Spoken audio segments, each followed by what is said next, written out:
위해서 기도해주고 봉사하고, 집에 뭐 돕는 손길이 모자르다 그러면은 집에 가서 설거지도 해주고, 그렇게 열심히 섬겼습니다.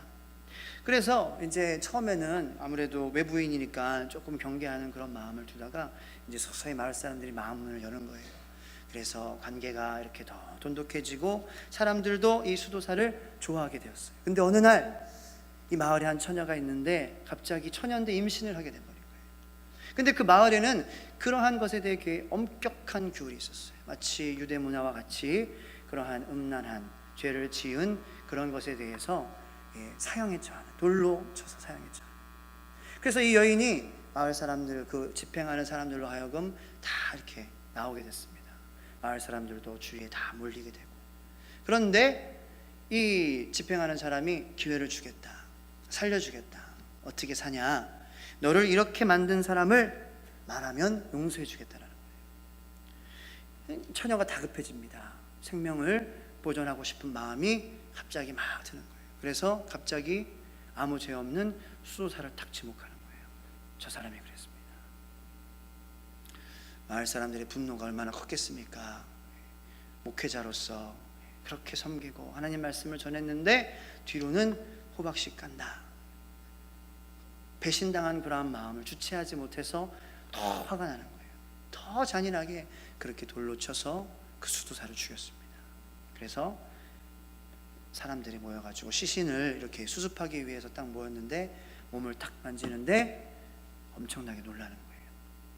왜 놀라냐? 이 수도사가 여자였다는 겁니다. 여자가 여자를 임신하게 할 수는 없죠. 누가 웃었는데 웃을 일이 아니에요. 네. 근데 얼마든지 자신을 변호할 수 있었지만 이 수도사는 가만히 있었다는 거예요. 여러분들은 이런 사랑을 알고 계십니까? 아는 것뿐만 아니라 이러한 사랑을 받고 계시는 줄로 믿으시길 바랍니다. 그게 예수님의 우리를 향한 사랑이라는 거예요.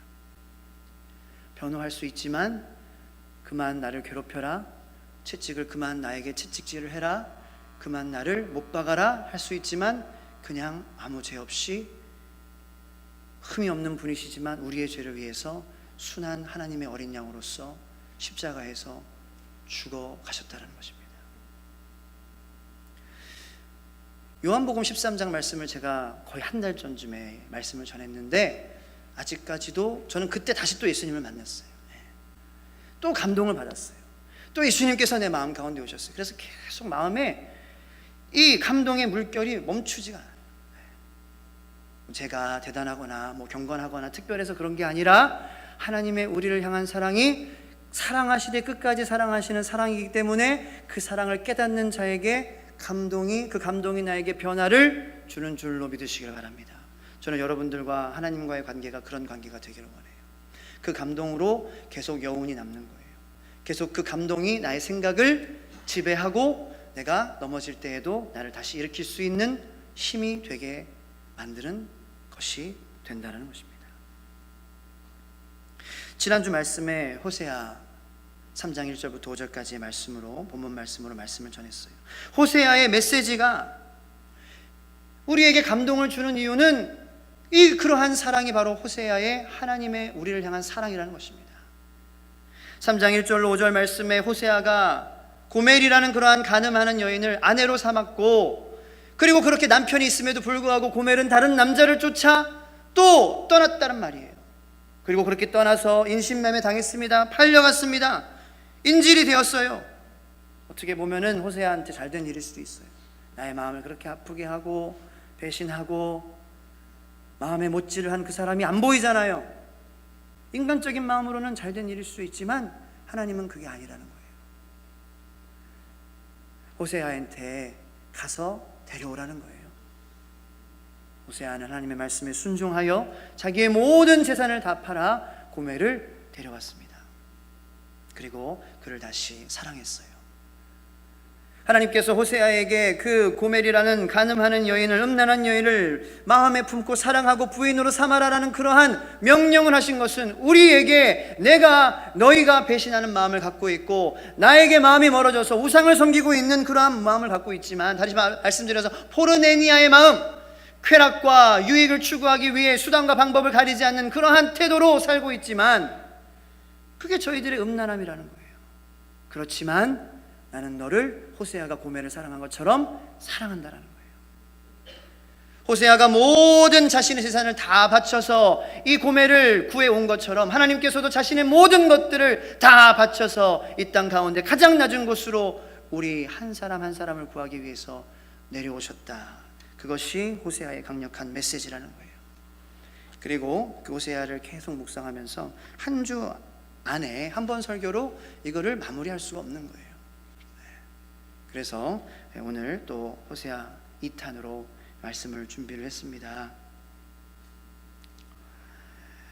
이 요한복음 13장에 제가 큰 감동을 받았다고 말씀하시는데 그 이스라엘 백성의 모습, 배신하는 모습, 그럼에도 하나님의 사랑을 끝까지 받고 있는 그러한 모습이 바로 가룟 유다에게 이 13장을 통하여서 우리에게 소개된다는 것입니다.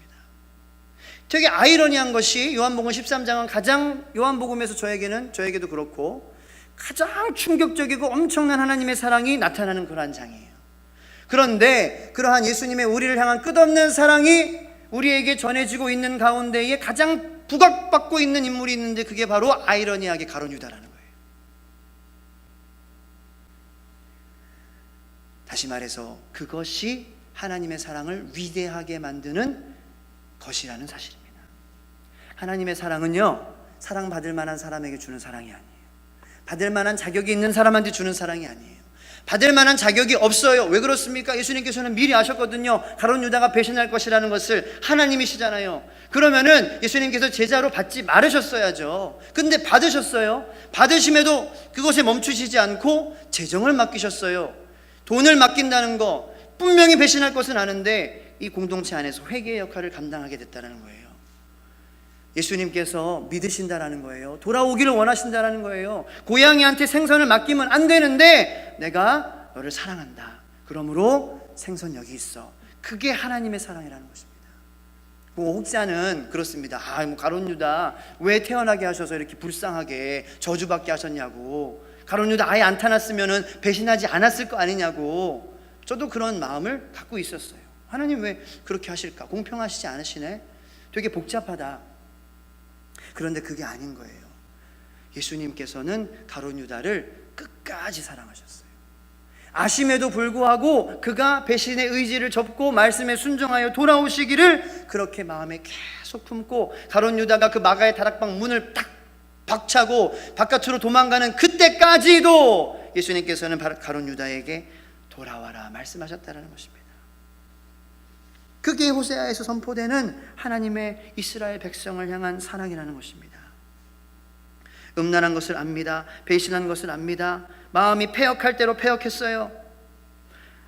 배교의 그러한 것들이 아주 이 사회에서 난무하고 있습니다. 음란한 마음을 품은 것도 아니고 음란한 마음을 품은 뿐더러 그리고 육체의 음란함까지의 죄에도 적셔 있는 것이 바로 이스라엘 백성의 모습이라는 것이고 우리의 모습이라는 거예요. 하지만 그러한 포르네니아의 모습을 갖고 있지만 하나님께서는 그럼에도 불구하고 우리들을 사랑하신다는 게 지난주의 메시지였어요. 첫 번째 제가 문제 제기를 한 것이 바로 이스라엘 백성의 음란함이며 그것이 또 우리의 음란함이기도 하다라는 것이 문제가. 우리가 외도를 해서 음란한 것이 아니라 우리가 바람을 펴서 음란한 것이 아니라 우리의 마음 가운데에 그 음란함이 헬라어로 번역됐을 때에 포르네니아인데 거기서 포르노라는 단어가 파생이 됐는데 그것은 쾌락과 유익을 위해 수단과 방법을 가리지 않는 태도를 말하는 거예요. 우리 그런 태도 갖고 있지 않습니까? 그 태도로부터 자유한 사람 있습니까? 저도 자유하지 못한다는 거예요. 내 유익을 추구하기 위해 다른 사람을 미워하고 시기하고 질투하는 모습이 내 마음 가운데 있는데 그것이 포르네니아라는 거예요. 그것이 영적인 음란함이라는 것입니다. 그것이 첫 번째 문제점이었어요. 두 번째 문제점은 무엇이냐? 두 번째 문제점은 그 말씀을 하나님께서 우리에게 해 주셨을 때에 그 말씀을 듣지 않는 그러한 수용하지 않는 동의하지 않는 모습이 바로 두 번째 문제라는 거예요. 그것이 이스라엘 백성들의 문제였다는 것입니다. 12장 8절 말씀입니다. 다 같이 한번 가능하시면 읽도록 하겠습니다. 12장 8절 시작. 에브라임이 말하기를 나는 실로 부자라 내가 재물을 얻었는데 내가 수고한 모든 것 중에서 죄라 할 만한 불의를 내게서 찾아낼 자 없으리라 하거니와. 하나님께서는 분명히 말씀하십니다. 너희들이 지금 나에게서 지금 나의 말씀을 들어야 된다. 나의 말씀으로 지금 너희가 살아야 된다. 왜 그러냐? 4장 1절 2절 말씀에 여호와께서 말씀하시기를 이 땅에는 진실도 없고 인애도 없고 하나님을 아는 지식도 없고 오직 저주와 속임과 살인과 도둑질과 간음뿐이요 포악하여 피가 피를 뒤음이라. 이렇게 말씀하셨어요. 그것이 이스라엘 백성의 지금 현재의 상태의 진단의 결과란 것입니다. 정확한 진단입니다. 하나님께서 정확하게 진단하셨어요. 그런데 내가 수고한 모든 것 중에 죄라 할 만한 불의를 내게서 찾아낼 자 없다라는 거예요. 나 잘못한 거 없다라는 거예요. 분명히 회복받아야 되고 진단받았고 회복받아야 되고 현재 상태의 위치를 하나님께서 말씀해 주시고 그것에 대한 한 가지의 해결책이 여호와의 말씀이다라는 거예요. 어떻게 그걸 우리가 알 수 있습니까? 호세아의 시작 1장 1절이 여호와의 말씀이니라 호세아에게 주신, 이렇게 시작돼요. 우리나라 번역에는 우리나라 어법과 맞춰가지고 맨 마지막에 여호와의 말씀이니라 나오는데 원어 성경은 여호와의 말씀이니라로 시작이 돼요. 호세아서가 여호와의 말씀이니라 라고 시작되는 것은 의미적으로 상징적으로 우리에게 어떤 영적 교훈을 줍니까? 그러한 아픔과 그러한 하나님께 배신하고 배반하고 배교가 난무한 그런 세상 가운데 우리 마음이 찢어질 대로 찢어지고 우리가 음란할 대로 음란해졌지만 거기서부터 회복할 수 있는 단 한 가지 방법은 하나님의 말씀만으로 가능하다라는 거예요. 그런데 그 말씀에 동의하지 않는 거예요. 지금 동의가 안 됩니다. 수용이 안 돼요. 지난주에도 제가 포르네니아의 마음은 우리 안에 있다. 그렇지만 하나님께서 우리를 사랑하심으로 우리도 소망을 가지고 다른 사람을 사랑하자, 이런 메시지였거든요. 그런데 다 그 메시지를 아멘으로 받으셨기를 축복합니다. 그런데 또 몰라요. 음란하다, 부정적인 말이잖아요. 어쨌든 그 부정적인 말 가운데 그것을 소화 못하는 어려움을 겪는 것이 우리 인간이라는 거예요.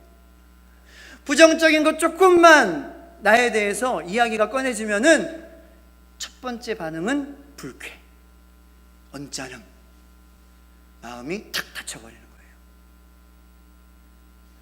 하지만 그러시지 않았기를 축복합니다.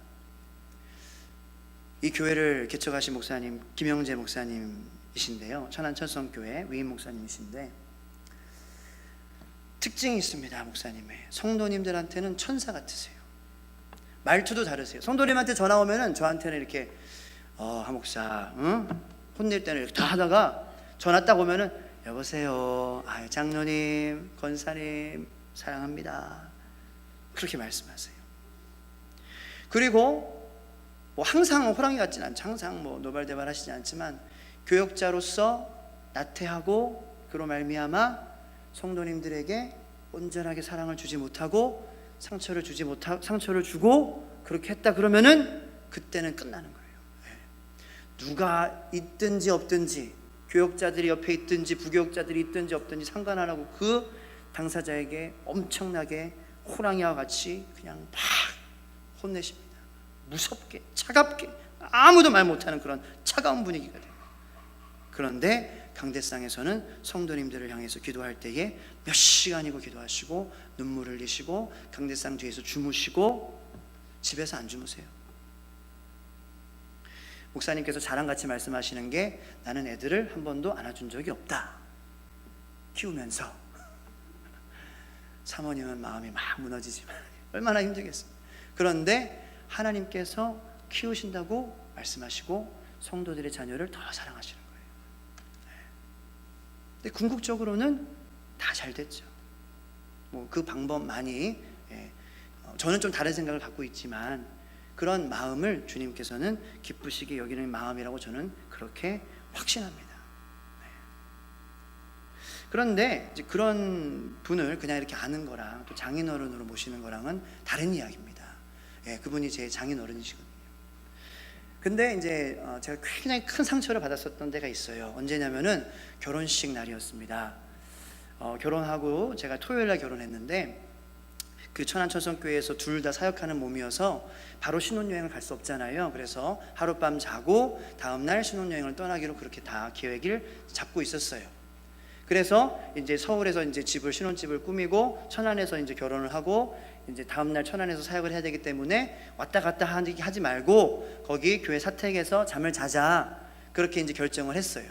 그런데 결혼식 끝나고 김영재 목사님께서 저를 딱 붙잡지도 않고 그냥 지나가는 딱 이렇게 말씀을 하시는데 굉장히 충격적인 말을 들었어요. 뭐냐면은 오늘 밤 동침하지 말고 철야 기도해라 본당에서. 마음에 실족했습니다. 이분이 내 장인어른이라니 나는 잘못 만났구나. 근데 교회에서 자기 때문에 기도를 했다고 거짓말할까? 근데 거짓말도 안 되는 거예요. 왜냐하면 뒤에서 들려요.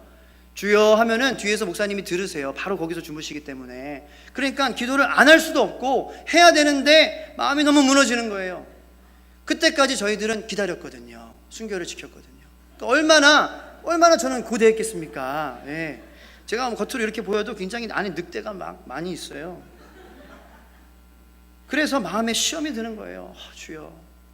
근데 그때는 상처가 되고 뭐 이런 분이 다 있을까 하면서 이해하지 못하고 화도 나고 그랬지만, 지금 만약에 그런 말씀을 하시면은 그 말씀에 내가 기쁜 마음으로 웃으며 순종할 수 있다는 것입니다. 아내를 사랑하지 않아서 철야 내가 할 수 있습니다 그런 게 아니라, 어떠한 충고라도 책망이라도 나에게 호랑이같이 화를 내신다고 해도 이해할 수 있어요. 왜냐? 중심을 알기 때문입니다. 나에게 인격 모독을 하기 위해서, 상처 주기 위해서, 아픔을 주기 위해서가 아니라, 부끄러움을 주기 위해서가 아니라, 교육자로서 목회자로서 하나님 앞에 바로 서고 그로 말미암아 주신 성도들을, 양들을 잘 관리해야 하는 그런 하나님께 칭찬받는 목회자가 되라라는 말씀에서 해주시는 말씀이기에 내가 이해할 수 있다는 것입니다. 지금 우리 시대에 비극이 있어요. 그것이 무엇입니까? 꾸지람을 주는 어른이 없다라는 거예요. 저도 어린 자녀가 있어서 놀이터에서 가끔 애들이 노는 것을 볼 때가 있습니다. 그때에 다른 아이들이, 혹은 우리 아이가 다른 아이에게 잘못하는 그러한 경우가 있어요. 다른 아이가 우리에게 잘못할 때에 부모가 그것을 볼 때에 어떻게 합니까? 그것을 꾸질러야 돼요. 꾸질러주고 혼내야 돼요. 그런데 요즘 그렇게 합니까? 그렇게 하는 부모님들 하나도 없어요. 오히려 누가, 모르는 어른이 꾸지람을 주면은 당신이 뭔데 내 아이한테 뭐라 그러냐, 손가락질하고 싸우자라는 거예요. 수용하지 못하고. 어른이 그런데 아이들이 무엇을 배우겠냐라는 거예요. 애들도 요즘에 무섭습니다. 우리가 어렸을 때에는 모르는 어른이 꾸짖으면은 잘못해서 가만히 이렇게 듣고 있잖아요. 열중샷하고. 그리고 부모님이 계신데도 어른이 맞는 것에 꾸짖으면은 아이고 어르신 감사합니다, 우리 아들 딸 꾸짖어 주셔서, 그렇게 말씀하죠. 고맙다고 말하죠. 어디 내 그 귀한 자식한테 뭐라 그러냐. 그렇지 않았습니다. 제 어릴 때도 그랬어요. 요즘 고등학생들이 길에서 담배 피고 그러면은 뭐라고 하는 분 계십니까? 없어요. 저를 위시해서 아무 말도 못해요. 왜? 봉변당할 수도 있으니까. 무서운 세상이라는 거예요. 뭐 한마디 했다가 단체로 구타당해가지고 식물인간 되는 그런 경우도 뉴스에 얼마 전에 나왔었어요. 근데 예전에는 백발의 노인이 뭐 아무 기력도 없자는데 내 이놈 하면서 어디 교복을 입고 담배를 꼬라물고 있어, 한마디 딱 하면은요, 아무리 지가 일진이라도 딱 듣습니다. 받아들이지 않아도 듣는 신용이라도 하는 거예요. 근데 요즘 아이들은 안 그래요. 꾸짖는 사람도 없고, 꾸짖을 때 듣지도 않고, 네가 뭔데? 어른이면 다냐? 청소년들은 그게 편하고 좋다라고 생각할 수 있지만 그것은 엄청난 비극이라는 것입니다. 재앙이에요. 재난이에요.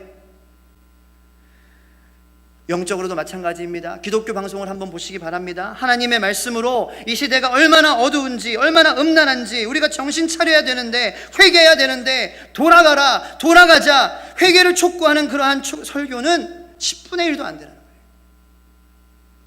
교회에 사람들이 모이려면 축복하는 설교를 해야 되지 책망하는 설교를 안 되기 때문에 라고 마음가짐을 갖는 것도 목회자들의 마음이에요.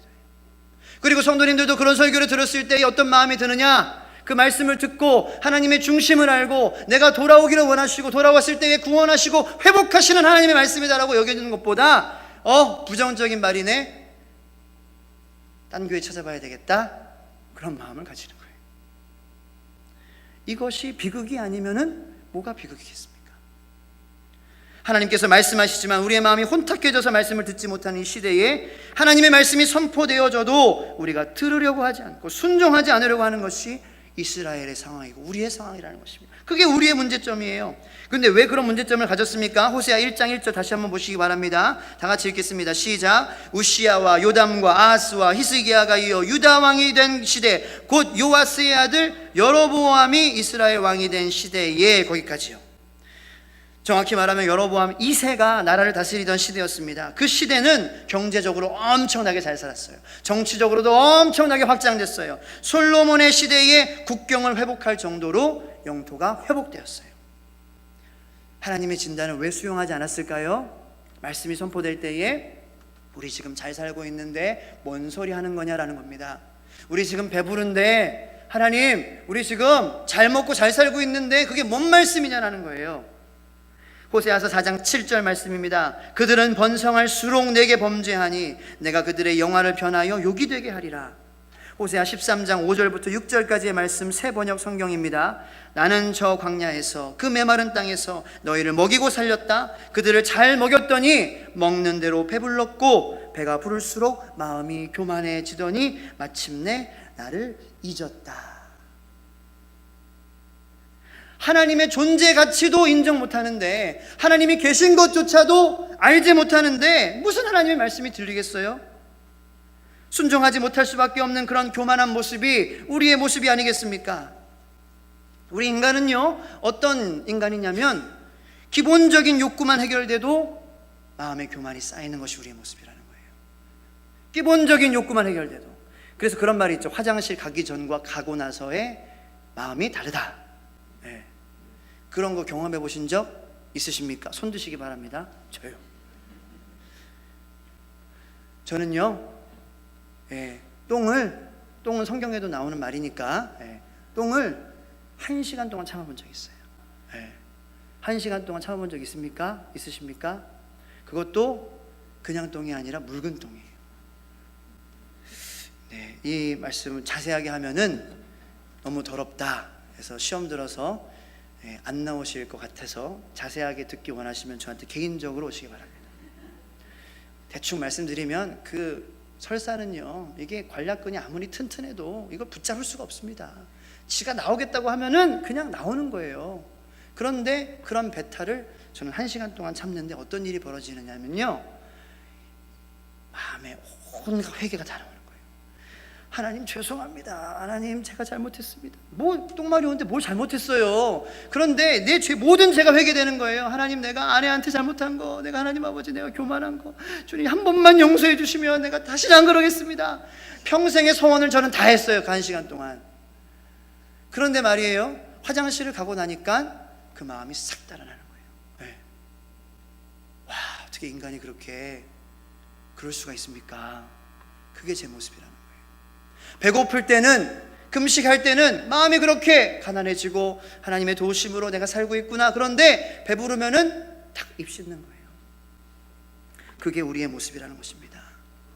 그 간절함이 우리 가운데 없을 때에 이런 이스라엘 백성의 하나님의 존재조차 인정하지 못하는 그러한 무지함과 우매함과 그들을 패역함으로, 그리고 패역한 그러한 죄를 지음으로 패망의 길로 인도하는 그러한 마음가짐이 바로 배부른 마음이라는 거예요. 그러므로 우리는 항상 가난한 마음, 그 마음이 복이 있는 줄로 믿으시기를 축원합니다. 가난한 마음을 가졌을 때 하나님께서 우리를 부유하게 하시는 줄로 믿으시기 바랍니다. 마음이 가난한 것은요, 우리의 영혼이 부유해지는 것입니다. 우리의 마음이 가벼워지는 것입니다. 아프지만 부끄럽지만 하나님께서 지금 너의 상태가 음란하다, 지금 너의 상태가 지금 갈기갈기 찢어진 영적으로 타락한 상태이다라는 그러한 말씀이 있었을 때에 우리 마음 가운데에 기도로, 말씀으로, 예배함으로 간절함이 있어야지만, 배고픔이 있어야지만, 목마름이 있어야지만, 그런 배에 고통이 있어야지만 하나님의 말씀을 내가 받고 주님께 돌아가겠습니다라는 그러한 확신과 순종이 생기게 된다는 것입니다. 그러므로 병 중에 가장 무서운 병은 자각 증상이 없는 병이에요. 어느 순간 모르게 탁 결과만 딱 나오는 병이에요. 근데 배부름이 못 느끼게 한다는 거죠. 협심증은요, 혈관이 70% 막히기 전까지 아무런 증상이 없습니다. 70% 막힌다는 거는요, 굉장히 혈관이 진짜 피가 통하는 구멍이 굉장히 좁아지는 거예요. 피 안에는 산소가 있습니다. 그 산소가 몸 전체로 흘러야지 건강한 거예요. 저리지 않은 거예요. 뇌에도 공급이 돼요. 근데 심장이 협심증으로 딱 멈춰지잖아요.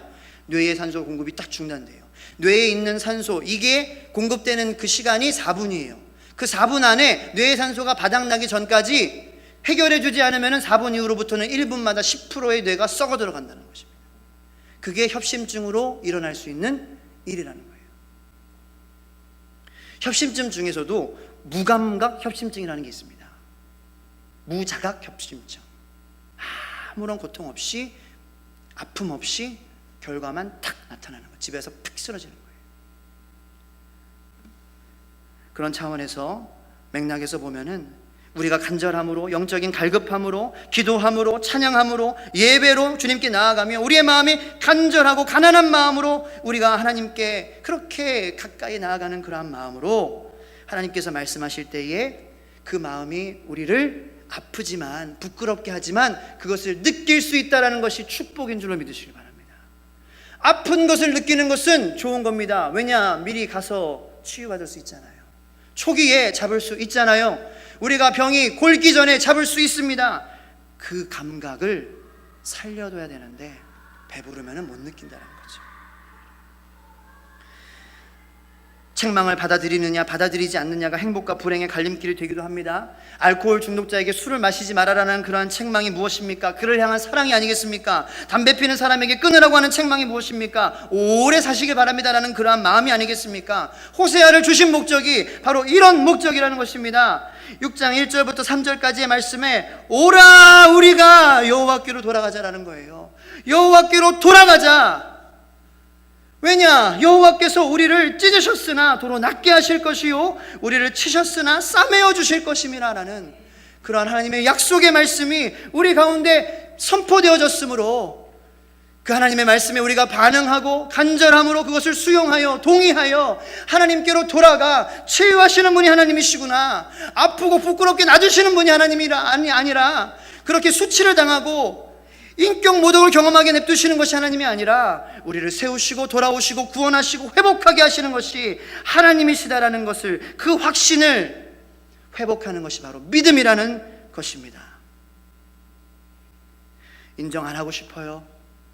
부끄러워요. 아파요. 내가 병이 들었습니다. 영적으로 내가 음란합니다. 그런 고백이 힘듭니다. 하지만 주님, 내가 말씀으로, 내가 기도로, 내가 예배로 주님께 가까이 나아감으로 말미암아 내 마음 가운데에 영적인 갈급함과 간절함을 유지하여 그 하나님의 말씀에 즉각 반응할 수 있는 그러한 확신과 믿음이 우리 성도님들의 마음 가운데에 있기를 간절히 축원합니다. 그러기 위해서는 하나님을 가까이 해야 되는 거예요. 그러므로 기도해야 된다는 것입니다. 말씀을 읽어야 된다는 거예요. 설교 말씀을 들어야 된다는 거예요. 예배하는 곳에 우리가 힘써 모여야 된다는 것입니다. 하나님을 힘써 알자. 3절 말씀, 여호와를 알자. 힘써 알자. 하나님의 마음을, 하나님의 중심을 알 때에 우리가 그 마음을 받을 수 있기 때문입니다. 우리가 하나님을 모르기 때문에 우리의 마음 가운데에 동의하지 못하는 거예요. 수용하지 못하는 거예요. 마음이 실족하는 겁니다. 실망하는 겁니다. 하지만 우리가 여호와를 안다면, 여호와를 힘써 하는 것에 우리가 노력한다면 하나님은 어떤 분이시냐? 그의 나타나심은 새벽빛같이 어김없이 나타나시는 신실하신 분이시며 땅을 적시는 늦은 비와 같이 우리의 마음 가운데에 생명을 주시는 분이시라는 것, 우리를 사랑하시되 끝까지 사랑하시는 예수 그리스도, 우리의 발을 씻기시는 가룟 유다를 사랑하시고 그 마음을 돌이키시를 끝까지 원하셨던 그러한 분이 하나님이시다라는 것을 우리가 알 수 있다라는 것입니다. 하나님을 아시기 바랍니다. 하나님을 아는데 힘쓰시길 바랍니다. 그러므로 하나님의 말씀에 순종하고 받아들이며 그 결과 축복의, 기쁨의, 가벼움의, 행복의, 치유의 삶을 사신 역사가 있기를, 성도님들의 삶 가운데 있기를 간절히 축원합니다. 기도하겠습니다. 하나님,